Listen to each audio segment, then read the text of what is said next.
Gastroenteritis is an illness triggered by the infection and inflammation of the digestive system, an increase in the frequency and water content of stools or vomiting as a result of the inflammation of the mucous membranes of the stomach and intestinal tract. In many cases, the condition is self-limiting and resolves in a few days. The main complication of gastroenteritis is dehydration, but this can be prevented if the fluid lost in the vomitus and diarrhea is replaced. Bacterial, viral, or parasitic gastroenteritis are the classes of infectious disease of the intestine. The most common way to develop viral gastritis, which is often called stomach flu, is through contact with an infected person or ingestion of contaminated food or water. If otherwise healthy, likely recover without complications. But for infants, older adults, and people with compromised immune systems, viral gastritis can be deadly. There is no effective treatment for viral gastritis, so prevention is key. In addition to avoiding food and water that may be contaminated, thorough and frequent hand washing is the best defense.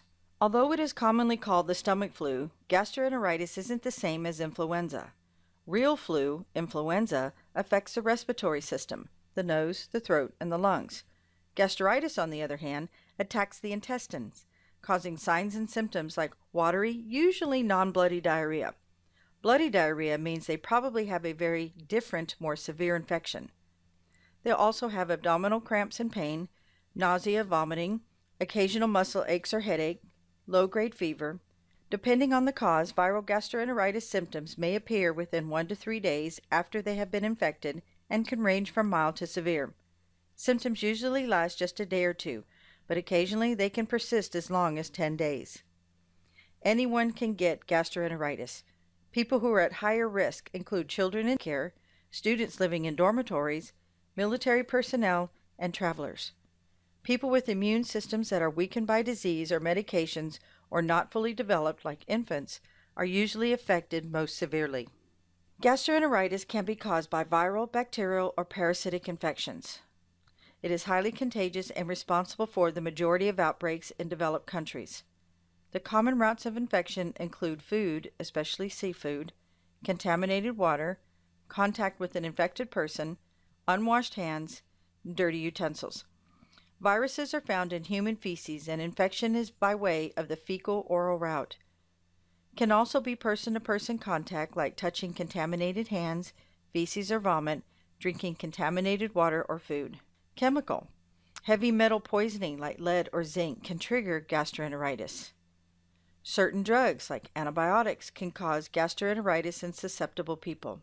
Campylobacter infection is bacteria found in animal feces. An infection is caused by consuming contaminated food or water, eating undercooked meat, especially chicken, and not washing hands after handling infected animals. A rotavirus is a common cause of infectious diarrhea in infants and children worldwide. Adults who are infected with rotavirus usually don't develop symptoms, but can still spread the illness.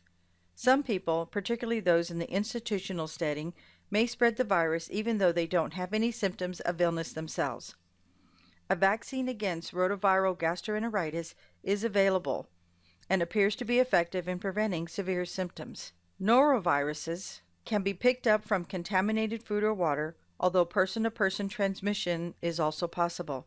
After exposure to the virus, the patient will likely feel sick within 18 to 72 hours.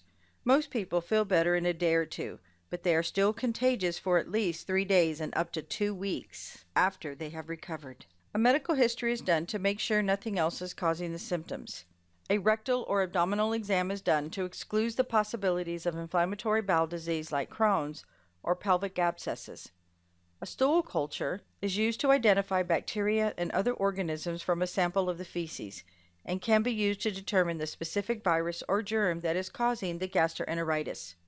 Other diseases that could cause diarrhea and vomiting are pneumonia, septicemia, which is caused by toxic bacteria in the bloodstream, urinary tract infection, and meningitis. Also, conditions that require surgery such as appendicitis, insusception, which is a condition in which the intestine folds into itself causing blockage, and Hirschsprung disease, where the nerve cells in the intestinal walls do not develop properly, and each of these can cause symptoms similar to gastroenteritis. During outbreak of gastroenteritis, regardless of the cause, whenever possible, hands must be washed using liquid antimicrobial soap and warm running water.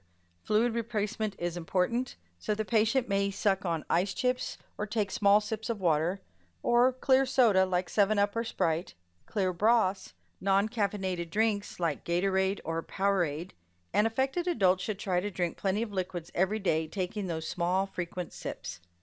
They need to ease back into eating and gradually begin with a bland, easy to digest food such as soda crackers, toast, gelatin, bananas, rice, and chicken.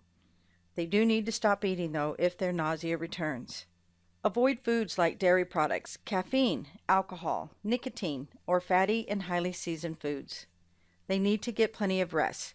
The illness and dehydration may have made them weak and tired. They need to be cautious with their medications. Medications such as ibuprofen must be sparingly, if at all, because they can make the stomach more upset. The use of acetaminophen is also used cautiously because sometimes it can cause liver toxicity, especially in children. There are several steps that can be taken to reduce the risk of gastroenteritis. Remember, washing hands frequently, especially after going to the bathroom and when they are working with food. Cleaning and disinfecting kitchen surfaces, especially when working with raw meat or eggs. Keeping raw meat and eggs and poultry away from foods that are eaten raw. And drinking bottled water and avoiding ice cubes when traveling.